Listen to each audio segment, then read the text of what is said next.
Kalau kau menghalangi kebijakan-kebijakan yang untuk membantu rakyat Indonesia, saya akan tindak, saudara-saudara sekalian. Jangan menganggap negara ini tidak ada. Jangan menganggap negara ini bisa dipermainkan. Percuma kita punya polisi yang hebat, tentara yang hebat.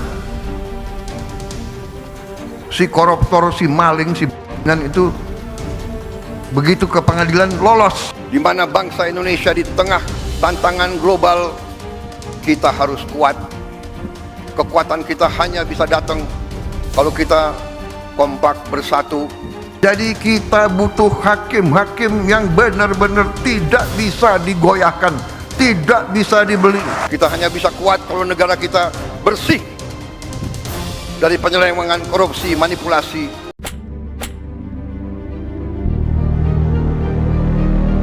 Assalamualaikum warahmatullahi wabarakatuh. Halo guys, selamat datang di channel Kabar Nusantara. Informasi seputar berita di Nusantara. Di sini saya akan membagikan video mengenai Prabowo ngamuk tunjuk hidung orang serakah nomiks. Kalian kurang ajar. Wahai saudaraku sekeyakinan, mari subscribe channel saya. Jika Anda subscribe, maka otomatis Anda membantu saya. Dengan membantu orang lain, Anda bisa masuk surga. Loncengnya jangan lupa untuk mendapatkan informasi dan video menarik terbaru dari kami. Kami minta maaf apabila ada kata-kata yang salah dan kurang sopan, karena kami sebagai manusia biasa yang tidak luput dari salah dan lupa. Selamat menyaksikan. Prabowo ngamuk tunjuk hidung orang serakah nomiks. Kalian kurang ajar. Presiden Prabowo Subianto mengaku sempat heran Indonesia sempat mengalami krisis minyak goreng beberapa waktu lalu. Padahal semua mata dunia tahu, Indonesia menjadi produsen kelapa sawit terbesar di dunia. Bagaimana Indonesia produsen minyak goreng produsen kelapa sawit terbesar di dunia kok bisa minyak goreng hilang? Langka, kata Prabowo, dalam harlah ke-27 Partai-Partai Kebangkitan Bangsa PKB, Rabu, tanggal 23 Juli tahun 2025. Kemudian Prabowo mencoba mencari sebab kondisi ini bisa terjadi, dengan berbagai ilmu yang ada. Namun menurutnya ini tak ada bidang ilmu ekonomi bisnis manapun yang bisa menjelaskan kondisi ini.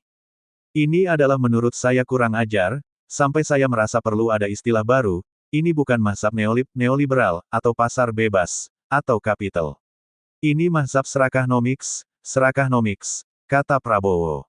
Tolong kawan-kawan kita di universitas itu yang pintar-pintar tolong buka studi serakah nomiks, canda Prabowo. Menurut Prabowo penting untuk memahami pasal 33 ayat 2 Undang-Undang Dasar 1945. Karena seharusnya negara yang menguasai bidang untuk hajat hidup orang banyak, salah satunya produksi beras, jagung, hingga minyak goreng. Prabowo Subianto ngamuk, sebut kerugian negara Rp100 triliun karena keculasan di sektor beras. Presiden Prabowo Subianto menyebut keculasan dari pengusaha penggiling padi di Indonesia membuat negara merugi hingga Rp100 triliun setiap tahunnya. Pernyataan itu disampaikan Prabowo Subianto saat peluncuran kelembagaan 80.000 koperasi desa pada Senin, tanggal 21 Juli tahun 2025. Prabowo Subianto mengaku tahu keculasan-keculasan para pengusaha penggiling padi di Indonesia. Artikel ini telah tayang di wartakotalif.com dengan judul Prabowo Subianto ngamuk, sebut kerugian negara Rp100 triliun karena keculasan di sektor. Padahal kata Prabowo, beras merupakan bahan pokok masyarakat Indonesia, sehingga sangat penting untuk ketahanan negara. Namun kata Prabowo, selama ini para penggiling padi banyak yang serakah dan bermain-main dengan stok beras di Indonesia. Tidak tanggung-tanggung, Prabowo Subianto mengklaim kerugian yang dialami dari keculasan para penggiling padi itu bisa mencapai Rp100 triliun. Prabowo Subianto pun ngamuk saat menyampaikan kerugian negara tersebut. Kepala negara pun sempat menyinggung nama Menteri Keuangan Sri Mulyani. Artikel ini telah tayang di wartakotalif.com dengan judul Prabowo Subianto ngamuk, sebut kerugian negara Rp100 triliun karena keculasan di sektor. Menurutnya, selama ini pihaknya dan Menteri Keuangan Sri Mulyani setengah mati mencari pemasukan untuk negara. Namun ternyata para penggiling padi seenaknya melakukan permainan sehingga mendapatkan keuntungan berlipat ganda.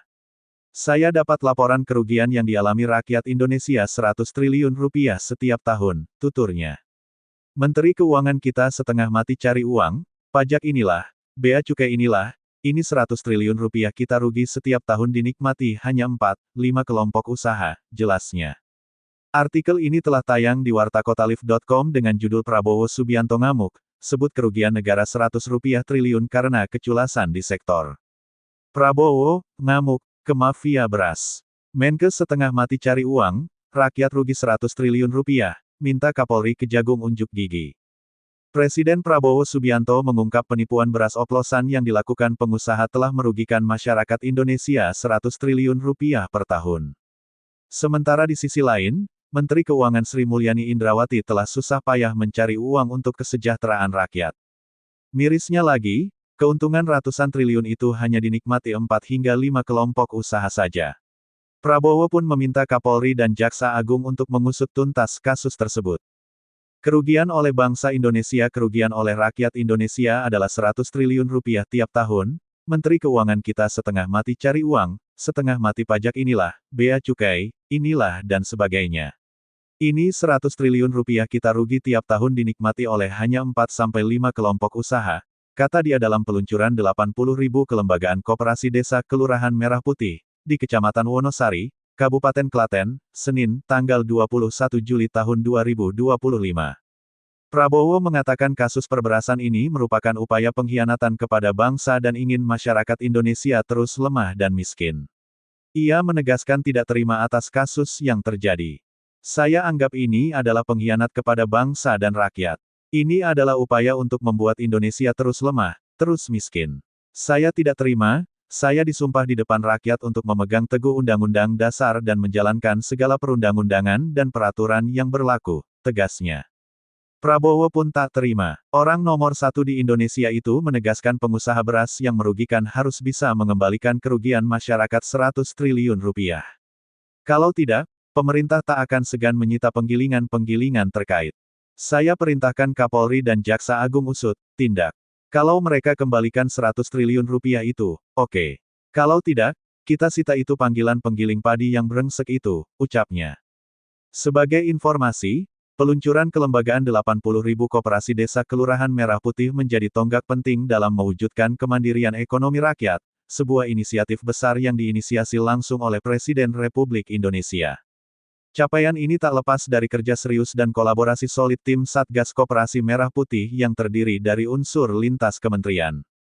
Di antaranya Kementerian Koordinator Pangan, Kementerian Koperasi, Kementerian Desa, Kementerian Keuangan, Kementerian Dalam Negeri, Kementerian Kelautan dan Perikanan, Kementerian Kesehatan, Kementerian Pertanian, Kementerian Hukum, Kementerian Perencanaan Pembangunan Nasional, Badan Perencanaan Nasional, Kementerian Sosial, Kementerian BUMN, Kementerian Komunikasi dan Digital, Badan Pangan Nasional, Badan Gizi Nasional, Badan Pengawas Keuangan dan Pembangunan, para gubernur, serta para bupati dan wali kota. Selain itu, pelaksanaan program ini juga berkolaborasi dengan sejumlah BUMN, seperti PT Pupuk Indonesia Persero, PT Pertamina Persero, Bank Mandiri, Bank BRI, PT Bank Negara Indonesia Persero Terbuka, Bank Syariah Indonesia, Pos Indonesia, PT Telkom Indonesia, Injoni, ID-Food, dan Bulog, Han. Prabowo ngamuk, juluki koruptor ndablek, monyet, dan maling. Jakarta, Presiden Prabowo Subianto kembali meluapkan kemarahannya terhadap para koruptor dalam pidatonya di pembukaan Kongres ke-18 Muslimat Nahdlatul Ulama, NU, pada Senin, tanggal 10 Februari tahun 2025. Ia menyoroti para pelaku korupsi yang terus mengabaikan peringatan dan enggan mengembalikan uang yang mereka curi dari rakyat. Hai para koruptor, uang yang kalian curi itu kembalikanlah untuk rakyat. Kalau malu, kita bisa cari cara yang lebih baik. Tapi yang mau dikembalikan, tegas Prabowo di hadapan peserta Kongres. Prabowo mengaku telah bersabar selama lebih dari 100 hari masa kepemimpinannya. Namun, karena para koruptor tetap tidak menunjukkan itikat baik, ia kini meminta aparat penegak hukum bertindak tegas. Saya sudah menunggu lebih dari 100 hari. Apa boleh buat? Sekarang silakan Jaksa Agung, Kapolri, BPKP, KPK bertindak, ujarnya. Dalam pidatonya, Prabowo juga mengungkapkan bahwa dirinya selalu berusaha mencari jalan damai dalam menegakkan hukum. Namun, menurutnya, koruptor sudah tidak bisa diajak kompromi. Saya ingin membangun kerukunan, tapi maling tidak bisa diajak rukun, kata Prabowo. Saking emosinya, Prabowo bahkan melontarkan kata-kata keras untuk menggambarkan sikap keras kepala para koruptor. Ia menyebut mereka sebagai ndablek, yang dalam bahasa Jawa berarti orang yang sulit dinasihati. Presiden tidak boleh bilang ndablek. Ndablek itu ya maling-maling, monyet-monyet yang tidak sadar-sadar. Tapi percayalah, kami tidak akan ragu membela kepentingan rakyat Indonesia, tegasnya. Menutup pidatonya, Prabowo menegaskan bahwa di bawah pemerintahannya, tidak ada satupun orang yang kebal hukum. Di Republik ini, di bawah kepemimpinan Presiden Prabowo Subianto dan Wakil Presiden Gibran Rakabuming Raka, tidak ada yang kebal hukum, pungkasnya. Gembul, sapi kurban Presiden Prabowo ngamuk di Polewali Mandar, butuh 2 jam untuk ditenangkan. Polewali Mandar, sapi kurban yang ditugaskan oleh Presiden Prabowo Subianto, bernama Gembul, menjadi sorotan saat proses pengangkatannya ke truk pengangkut mengalami kendala. Gembul, yang merupakan jenis sapi simental dengan bobot 874 kg, diberangkatkan dari Kabupaten Polewali Mandar Polman diberangkatkan ke Mamuju Tengah. Sapi ini milik seorang peternak bernama Purwanto, yang telah merawatnya selama 5 tahun terakhir. Saat hendak dinaikkan ke truk, Gembul menunjukkan perilaku agresif dan berontak, sehingga membutuhkan waktu hingga 2 jam untuk menenangkannya. Purwanto mengungkapkan rasa sedihnya karena sapi kesayangannya akan disembelih. Ia merasa kehilangan momen kebersamaan dengan Gembul, yang setiap pagi ia mandikan sebelum beraktivitas. Meski demikian, ada rasa bangga tersendiri bagi Purwanto karena Gembul termasuk dalam kategori sapi pilihan pemerintah daerah untuk kurban. Purwanto menemani Gembul untuk memastikan sapinya dalam kondisi baik. Saya juga ikut mengantar ke Karosa agar memastikan sapi itu selamat dan disembelih pada hari kurban, ungkap warga Desa Campurjo, Kecamatan Wonomulyo, Polman ini, dikutip dari Tribun Tanda Hubung Sulbar.com, Jumat tanggal 6 Juli tahun 2025. Kata dinas terkait, Kepala Bidang Peternakan Dinas Tanaman Pangan, Hortikultura, dan Peternakan di Stampan Polman, Samio, menjelaskan bahwa terdapat 2 sapi kurban presiden yang diberangkatkan untuk penyembelihan pada hari yang sama. Rencana 2 sapi dari Polman akan diberangkatkan lebih awal karena perjalanan jauh, ujarnya kepada wartawan. Samio juga menjelaskan bahwa Gembul lebih sulit dikeluarkan dari kandangnya karena lama tidak dikeluarkan. Sapi tersebut akan diserahkan kepada panitia kurban masjid di Karosa untuk proses penyembelihan. Pengiriman sapi dari Polman dilakukan lebih awal mengingat jarak yang cukup jauh ke lokasi tujuan, dan ada 4 sapi dari peternak di Polman yang terpilih menjadi sapi kurban untuk Presiden Prabowo. Waduh, Prabowo perintahkan usut tuntas kasus oknum Kadin Pala proyek PSN 5 triliun rupiah. Todo Tua Pasaribu, Wakil Menteri Investasi dan Hilirisasi Wakil Kepala BKPM melakukan pertemuan dengan sejumlah pihak menyusul insiden dugaan pemalakan di proyek PT Chandra Asri Alkali PT CAA di Cilegon, Banten oleh oknum Kadin Cilegon. Pertemuan itu melibatkan pemerintah daerah Banten, Polda Banten, perwakilan Kadin, hingga direksi Chandra Asri. Menurut Todo Tua, dirinya mendapat perintah langsung dari Presiden Prabowo Subianto hingga Menteri Investasi dan Hilirisasi, BKPM Rosan Ruslani untuk membereskan persoalan ini. Pertemuan ini memang dilakukan, diinisiasi oleh Kementerian Investasi dan Hilirisasi karena kami mendapat perintah dari Bapak Presiden dan Bapak Menteri Rosan sekarang yang juga berada di luar untuk memfasilitasi terhadap kejadian insiden yang ada di wilayah Cilegon, ujarnya dalam konferensi pers di kantornya di Jakarta Selatan, Rabu, tanggal 14 Mei tahun 2025. Todo Tua menyatakan, pemerintah sangat menyesali kejadian yang terjadi di proyek strategis nasional PSN itu. Ia juga menyebut pemerintah akan menyerahkan kasus ini ke Polda Banten. Todo Tua mengingatkan, pemerintah sedang berupaya mengejar target pertumbuhan ekonomi 8% yang didorong juga oleh sektor investasi. Dalam hal ini, kata dia, pemerintah harus bisa menjamin kondusivitas investasi di dalam negeri. Ini sudah beberapa bulan ramai kita dengar bahwa terjadinya aksi-aksi, baik itu dari kelompok masyarakat maupun organisasi dan lain-lain yang itu cukup meresahkan mengganggu terhadap kegiatan iklim investasi, tuturnya. Dan memang dengan kejadian yang ada di Chandra Asri ini menjadi suatu tonggak kita untuk benar-benar secara komprehensif dan kami juga dari pemerintah pusat, Kementerian Investasi dan Hilirisasi ini untuk segera menyikapi ini dengan secara langsung, tegas Todo Tua. Sebelumnya, berdasarkan unggahan video akun X @meng_, sejumlah pihak yang diduga dari Kadin Cilegon hingga Ormas setempat bertemu dengan perwakilan Chengda Engineering Co., kontraktor dari proyek pembangunan pabrik KEDC. Dari unggahan tersebut terlihat seseorang yang mengenakan pakaian putih meminta hingga 5 triliun rupiah. Tanpa ada lelang, porsinya harus jelas, 5 triliun rupiah untuk Kadin, 3 triliun rupiah untuk Kadin, sahut pria yang mengaku sebagai anggota Kadin Cilegon, dikutip Selasa tanggal 13 Mei tahun 2025, Han. Saat Prabowo ngamuk korupsi masih terjadi. Presiden Prabowo Subianto geram kasus korupsi masih terjadi di Indonesia. Padahal, Prabowo sudah berulang kali mengingatkan agar tak ada yang mengambil uang rakyat. Kemarahan Prabowo ini diungkapkan saat menyampaikan taklimat kepada Menteri Kabinet Merah Putih dan pimpinan lembaga pada Selasa 4/3. Wakil Menteri Dalam Negeri Wamendagri, Bima Arya Sugiarto mengatakan, dalam taklimat itu, Prabowo marah. Beliau menyatakan kegeramannya atas orang-orang yang masih keterlaluan, sudah diperingatkan, tetapi masih ada saja yang mencuri uang rakyat, kata Bima Arya, Rabu, 5/3. Prabowo menegaskan bahwa ratusan triliun rupiah yang dicuri oleh para koruptor seharusnya dialokasikan untuk sektor pendidikan, gizi anak, dan layanan kesehatan. Lebih baik ratusan triliun itu digunakan untuk makan bergizi, untuk pendidikan, kesehatan, ucap Bima Arya meniru taklimat Prabowo. Prabowo juga meminta agar aparat penegak hukum bertindak lebih tegas dalam memberantas praktik korupsi yang masih banyak terjadi di masyarakat. Prabowo anti-anti anak buah tak korupsi. Dalam taklimat yang sama, Prabowo mewanti-anti anak buah agar tak korupsi. Hal ini disampaikan Wakil Menteri Desa, Pembangunan Daerah dan Tertinggal Wamendes, Ahmad Riza Patria. Presiden mengingatkan jangan sampai ada lagi korupsi, kasus korupsi, dan Presiden meminta semua dapat bekerja dengan baik agar bangsa ini segera cepat maju, kata Riza Patria. Saat ini, kasus korupsi besar yang sedang bergulir adalah kasus korupsi Pertamina. Total kerugian negara akibat ulah mafia minyak mentah ini mencapai nyaris 1.000 triliun rupiah. Prabowo panggil Dirut Pertamina. Di tengah bergulirnya kasus ini, Prabowo memanggil Direktur Utama Dirut PT Pertamina Persero, Simon Aloysius Mantiri ke Istana Kepresidenan, Jakarta, pada Rabu, 5/3 sore.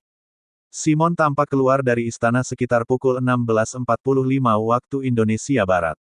Namun, setelah keluar Simon tak banyak bicara. Dia terlihat terburu-buru karena harus ke gereja. Maaf saya misa jam 5 di katedral. Ada rabu-abu, ujar Simon.